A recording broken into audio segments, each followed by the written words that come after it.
Corona संकट काल में बड़े कार्यक्रमों पर रोक लगी है, लेकिन सोमवार को सुप्रीम कोर्ट की मंजूरी मिलने के बाद आज ऐतिहासिक जगन्नाथ यात्रा निकाली गई।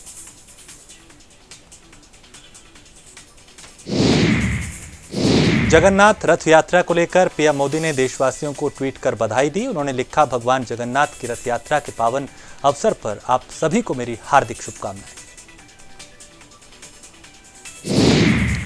साथ ही उन्होंने लिखा, मेरी कामना है कि श्रद्धा और भक्ति से भरी ये यात्रा देशवासियों के जीवन में सुख, समृद्धि, सौभाग्य और आरोग्य लेकर आए।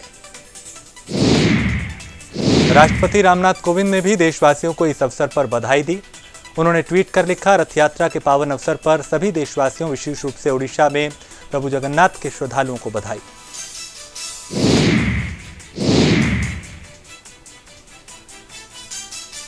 प्रधानमंत्री के अलावा केंद्रीय गृह मंत्री अमित शाह ने भी भगवान जगन्नाथ के भक्तों को शुभकामनाएं दी। अमित शाह ने ट्वीट में लिखा, रथ यात्रा के अवसर पे मैं सभी को शुभकामनाएं देता हूं। कांग्रेस के पूर्व अध्यक्ष राहुल गांधी भारत चीन सैन्य झड़प को लेकर लगातार केंद्र सरकार पर निशाना साध रहे हैं और सरकार से सवाल पूछ रहे हैं।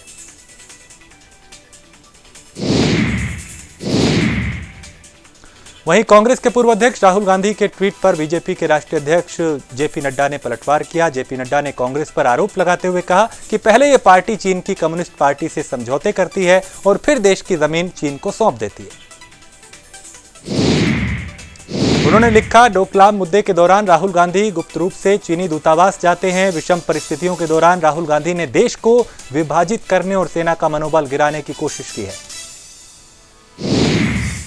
कोरोना संकट और चीन सीमा विवाद पर कांग्रेस वर्किंग कमेटी की बैठक हुई। इस बैठक में कांग्रेस के कई वरिष्ठ नेता शामिल हुए। सोनिया गांधी ने कहा, भारत आज एक भयानक आर्थिक संकट, महामारी और अब चीन के साथ लाइन ऑफ एक्चुअल कंट्रोल पर विवाद के कारण संकट की चपेट में है और हर संकट का कारण भारतीय जनता पार्टी नीति एनडीए सरकार का कुप्रबंधन है। आर्थिक संकट को दूर करने की सलाह देते हुए सोनिया गांधी ने कहा, इस समय सबसे बड़ी जरूरत गरीबों, एमएसएमई सेक्टर को बड़े पैमाने पर राजकोषीय प्रोत्साहन देने की है। जम्मू कश्मीर के पुलवामा जिले में मुठभेड़ के दौरान 2 आतंकवादियों के मारे जाने की खबर है, जबकि सीआरपीएफ का एक जवान भी शहीद हो गया।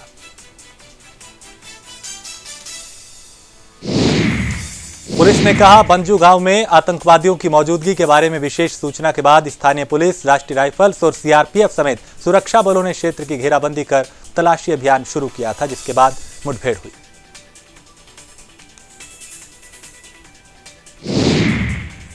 पुलवामा में आतंकियों के साथ एनकाउंटर में शहीद हुए सीआरपीएफ के 182वीं बटालियन के हेड कांस्टेबल काले सुनील को बड़गाम में श्रद्धांजलि दी गई।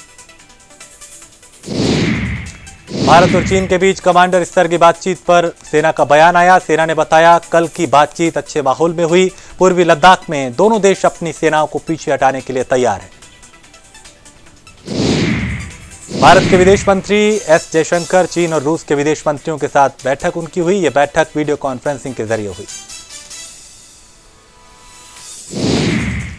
विदेश मंत्री ने कहा, दुनिया की प्रमुख आवाजों को हर तरह से सुना जाना चाहिए। अंतर्राष्ट्रीय कानून का सम्मान करना, साझेदारों के हितों को पहचानना, बहुपक्षवाद का समर्थन करना और अच्छाई को बढ़ावा देना ही टिकाऊ विश्व व्यवस्था बनाने का एकमात्र तरीका है।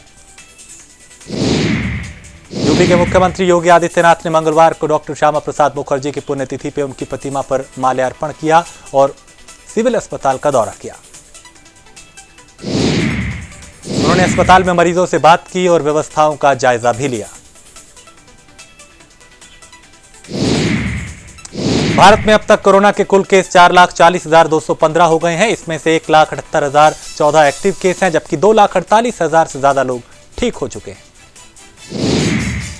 बीते 24 घंटे में भारत में कोरोना के 14,932 नए मामले आए हैं, जबकि 312 लोगों की मौत हुई। महाराष्ट्र में कोरोना के केस बढ़कर 1,35,000 से ज्यादा हो गए। अब तक 6,283 लोगों की जान जा चुकी है। दिल्ली में भी कोरोना का प्रकोप जारी है। दिल्ली में कुल 62,600 से ज्यादा मामले आ चुके हैं। इनमें से 36,000 से ज्यादा लोग इलाज के बाद ठीक हो चुके हैं, जबकि 2,233 लोगों की मौत हुई है। यूपी में कोरोना का कहर जारी है। अब तक सूबे में 18,322 मामले आ चुके हैं। इनमें से 569 लोगों की मौत हुई, जबकि 11,000 से ज्यादा लोग रिकवर हो चुके हैं। बिहार में कोरोना मरीजों की संख्या बढ़कर 7,800 से ज्यादा हो गई है। 55 लोगों की मौत हुई, जबकि 5,000 से ज्यादा लोग ठीक हो चुके हैं।